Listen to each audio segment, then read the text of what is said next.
The iron doors slammed shut behind her with a deafening clang, sealing her fate.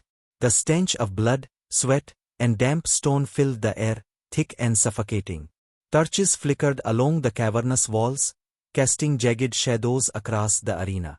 Above, the crowd roared in excitement, their voices merging into a deafening, hungry cacophony.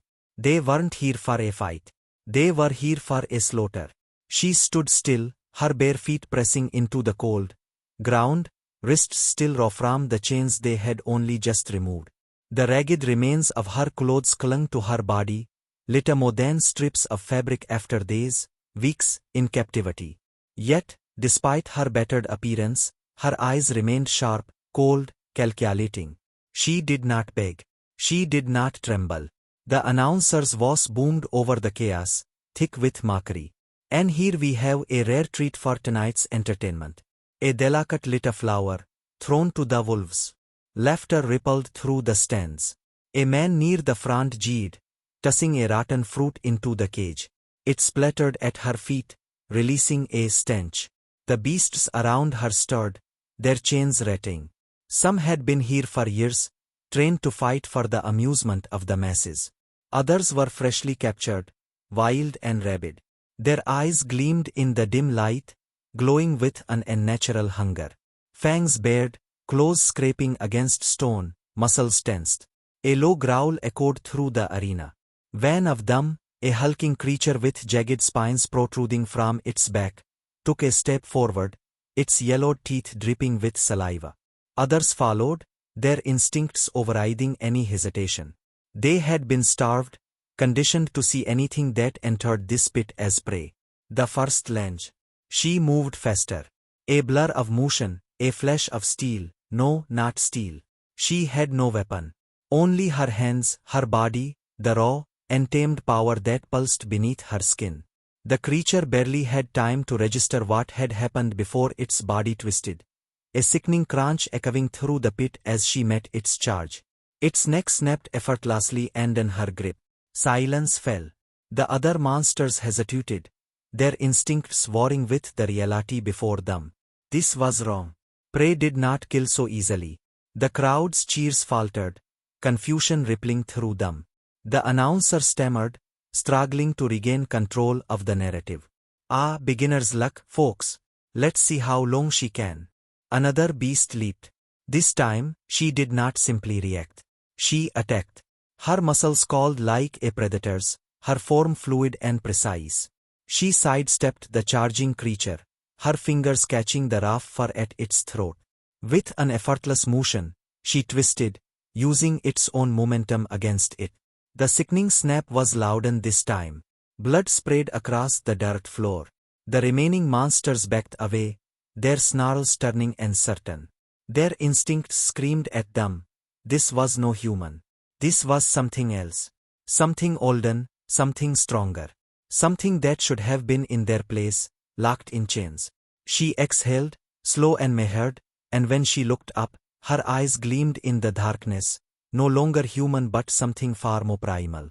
The change was subtle at first, a shift in her posture, a faint glow beneath her skin. Then, it came in waves. The bones beneath her flesh cracked, stretched, reshaped. Her nails lengthened into claws. Her spine arched unnaturally, vertebrae shifting with an audible pop. The crowd did not cheer now. They watched in stunned, horrified silence. The announcer had fallen quiet. The creatures in the pit had seen enough. They did not attack. They turned on each other, snarling and snapping in desperation, their survival instincts overriding their hunger. The strongest among them pushed toward the cage walls, claws scrabbling against the iron bars in a panicked attempt to escape. She stood in the center of the carnage, her breath steady, her pulse slow. Blood dripped from her fingertips, but none of it was hers. Her gaze lifted to the stands, to the people who had left, cheered, placed bets on how long she would last. Now, none of them were laughing. She tilted her head, considering them. The announcer stepped back from his podium, his face pale, sweat beading at his temples. "Are you?" he stammered. Her lips curled into something that could have been a smile, but there was nothing human about it. You locked me in with monsters, she said, her voice carrying effortlessly across the deathly quiet arena. She took a step forward. The cage bars groaned, bending beneath an unseen force. The announcer swallowed hard. The guards hesitated, hands twitching toward their weapons. The audience held their breath. The aftermath was a grotesque masterpiece of carnage. Blood pooled in uneven rivers across the arena floor, seeping into the cracks of ancient stone. The bodies of the so-called monsters lay twisted and broken, their forms now nothing more than lifeless husks. The torches flickered, their light casting eerie, shifting shadows over the wreckage she had left in her wake. Silence hung thick in the air, a stark contrast to the deafening cheers that had preceded the massacre. She stood in the center of it all, unscathed, her breath steady despite the violence that had erupted only moments ago. The glow in her eyes dimmed, but the predatory intensity remained. The crowd above, once so eager for blood, now seemed reluctant to speak. They had come to see her perish, but instead, they had witnessed something else entirely. Something unnatural. Something terrifying. The guards lined the arena's perimeter, their grips tightening on their weapons. They had expected an execution, not a demonstration of power.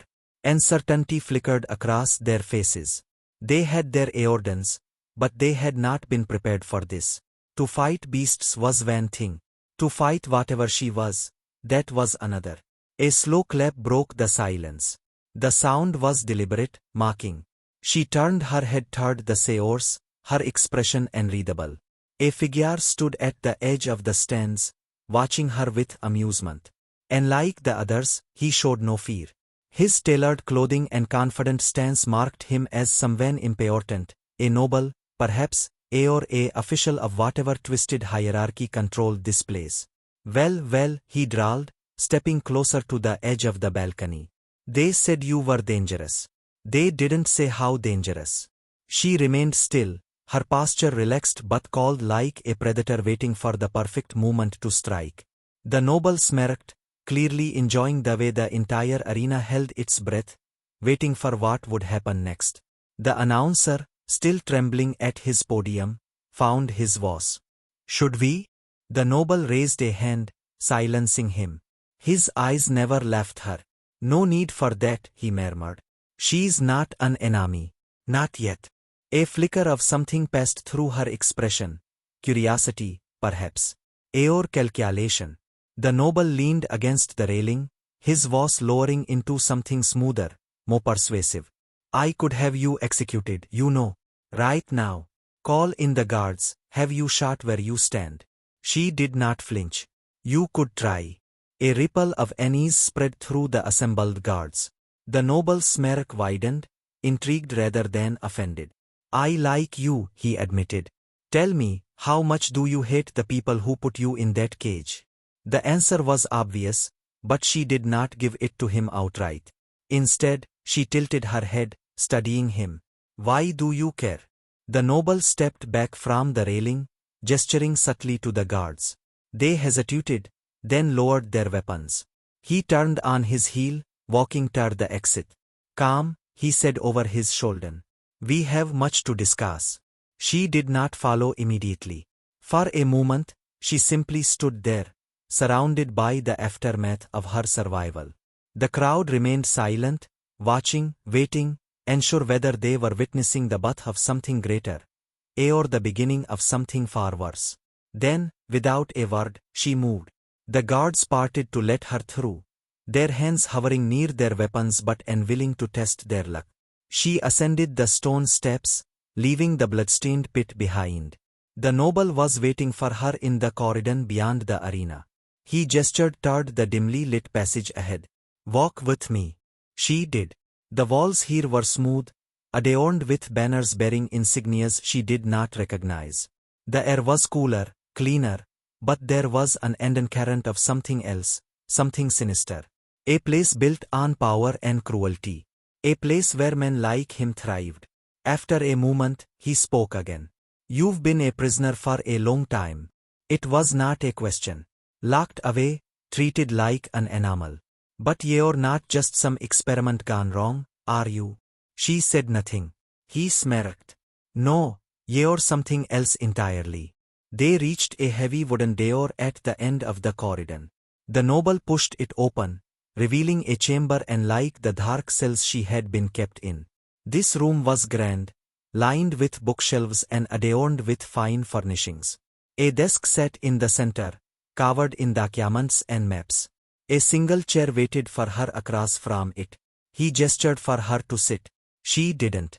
I have a proposition for you, he said, pouring himself a glass of dark red wine. He swirled the liquid before taking a slow sip. You have a choice. Go back to the cage, rot in a cell, or he set the glass down, his sharp gaze locking onto hers. Work for me. She stared at him, unmoving. I have use for creatures like you, he continued. You can fight. You can survive. And something tells me you want more than just survival. Her fingers twitched at her sides. She had spent years enduring, waiting, plotting. Now, an opportunity stood before her, wrapped in the silk of a devil's bargain. The noble leaned forward, his voice dropping to a whisper. Help me, and I will give you exactly what you want. Her pulse remained steady, but the air around her seemed to shift, charged with something unseen. She met his gaze, unblinking and wavering. What, she asked finally, do you think I want? His smirk returned, slow and knowing. Revenge. The city beyond the arena was a stark contrast to the bloodstained pit she had left behind. Towering spires of stone and metal loomed overhead, casting long shadows over the narrow streets.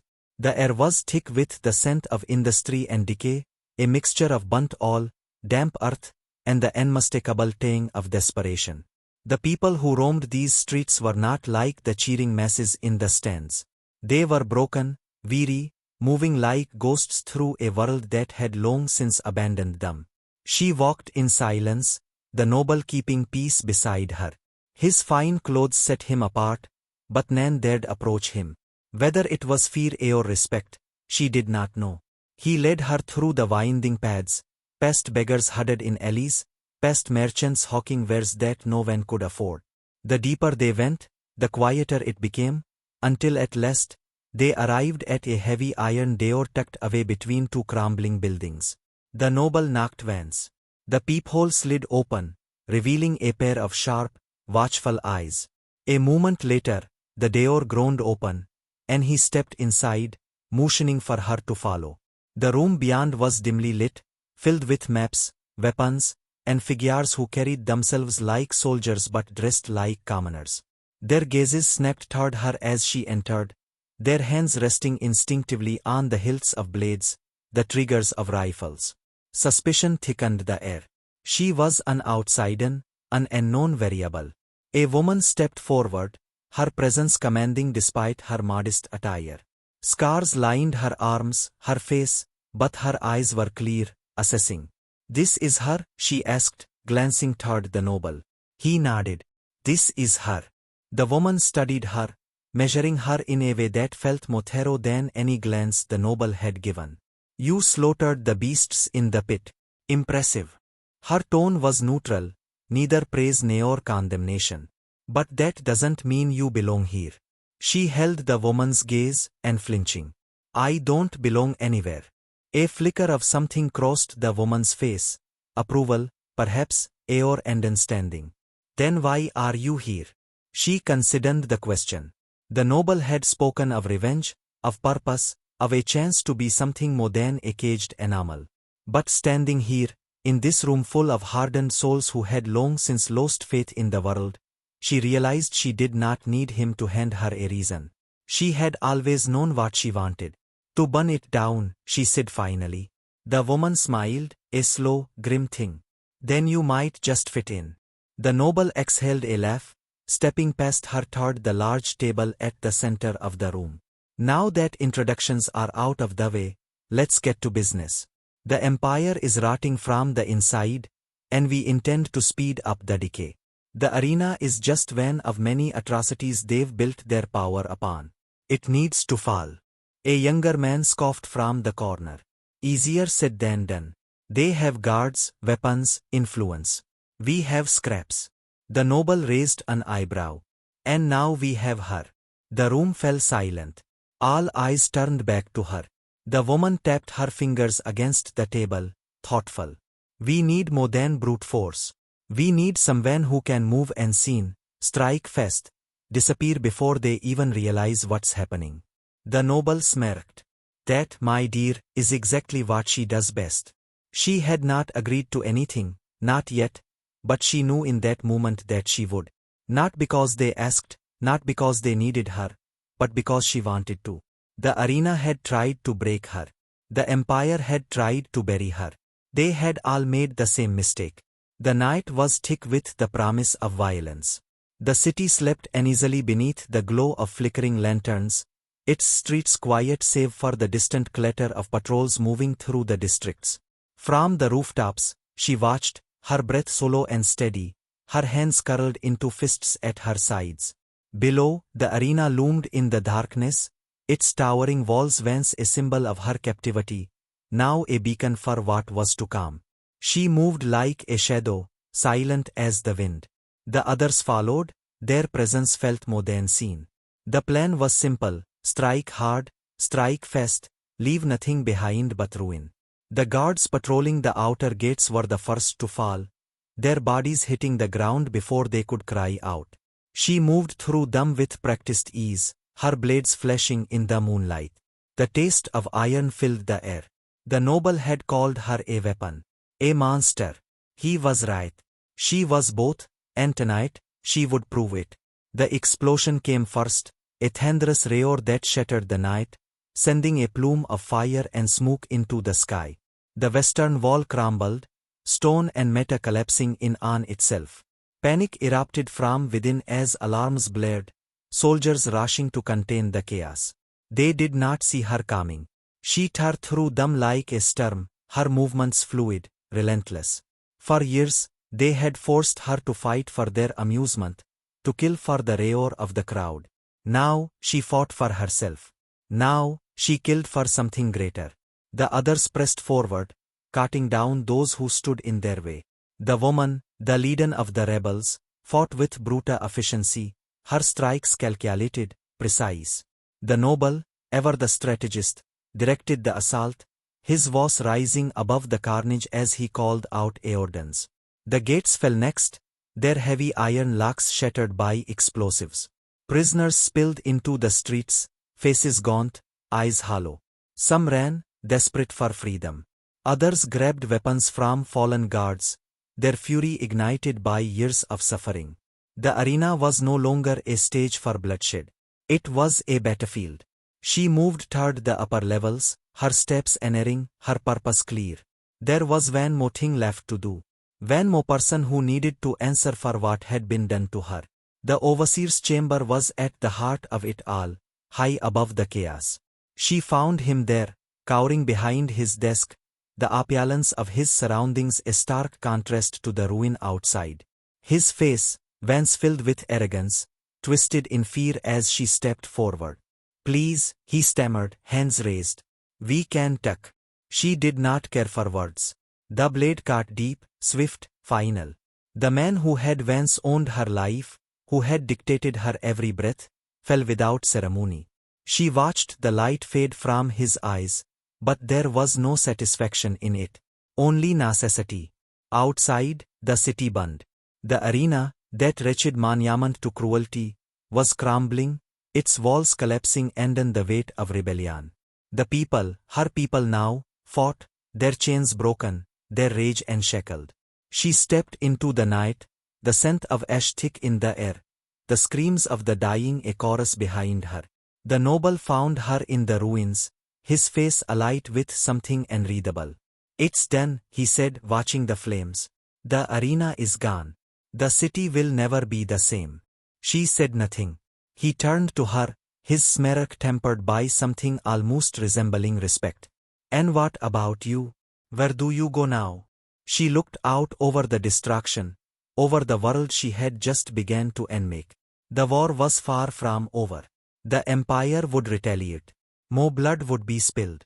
She met his gaze, her golden eyes gleaming in the firelight. Wherever the fight takes me. He chuckled, shaking his head. I had a feeling you'd say that. The woman, the rebel leaden, approached then, her expression grim but determined. We could use you, she admitted. You don't have to do this alone. For a long moment, she considered. Then, slowly, she nodded. The battle was won, but the war had only just begun.